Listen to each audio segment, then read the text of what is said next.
Hello, কি খবর সবার? আজকে আমাদের গাছগুলোকে একটু রিপোর্টিং করা হচ্ছে। তার কারণ হচ্ছে গাছগুলোতে খুব একটা ফুল দিচ্ছে না। আর আমরা যেহেতু বর্ষার সিজন বা হচ্ছে আরো ২-১ মাস আগে গাছগুলা কাটিং করা দরকার ছিল, তখন আমরা ছিলাম না।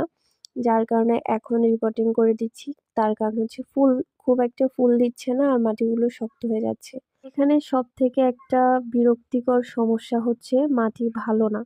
মানে এখানে পাহাড়ের মাটিগুলা লাল, লাল বালি, বালি। মানে এটাতে কোনো পুষ্টি উপাদান নাই মাটির। মানে যে মাটিগুলো গাছের জন্য খুব প্রয়োজন, ওই মাটিগুলো একদমই পাওয়া যায় না। শুধুমাত্র মাঠে পাওয়া যায়। তো মাঠ থেকে তো আমাদের মাটি নিয়ে আসা সম্ভব না। তাই আমরা অনেক বেশি ডিপেন্ডেন্ট হচ্ছি গোবর সারের উপরে। আর গোবর সারগুলো আমাদের অনেক দূর থেকে নিয়ে আসতে হয়। একদম ১ বস্তা ২ বস্তা করে কিনে নিয়ে আসি আমরা। আর আমার কাজ হচ্ছে আমি যে গাঁদা ফুল কিনেছিলাম, গাঁদা ফুলের গাছ, ওই গাছগুলোর প্যাকেটগুলো সব ছিঁড়ে, ছিঁড়ে রাখা। বাকিটা সে লাগিয়ে দিবে। আর আমরা একটাও ফুল ফোটা এরকম কোনো গাছ নিয়ে আসিনি। তার কারণ হচ্ছে ফুল ফুটে রয়েছে, ওই গাছগুলো আনলে আমাদের কোনো আনন্দ হয় না।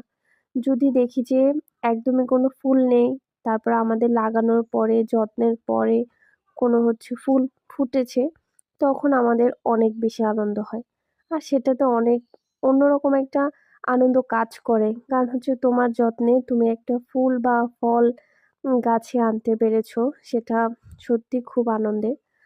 আর আমরা ইচ্ছে করলে ফুল ফোটাগুলো আনতে পারতাম, কিন্তু ওগুলো আমাদের একদমই ভালো লাগে না।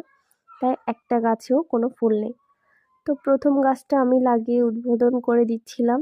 বললাম যে, "এরকম করে লাগাবা।" মানে একটু মাতব্বরি আরকি। কিন্তু লাগাতে গিয়ে আমার এত বিরক্তি লাগছিল। তারপরও যেহেতু কথা দিয়েছি লাগাবো একটা, না লাগালে আমারই প্রেস্টিজ শেষ। মানে বলবে যে আমি কিছু পারি না। যাই হোক তাও আমি লাগালাম। গাছের গোড়াটা লাগানো হয়নি, উপরে উঠেছিল।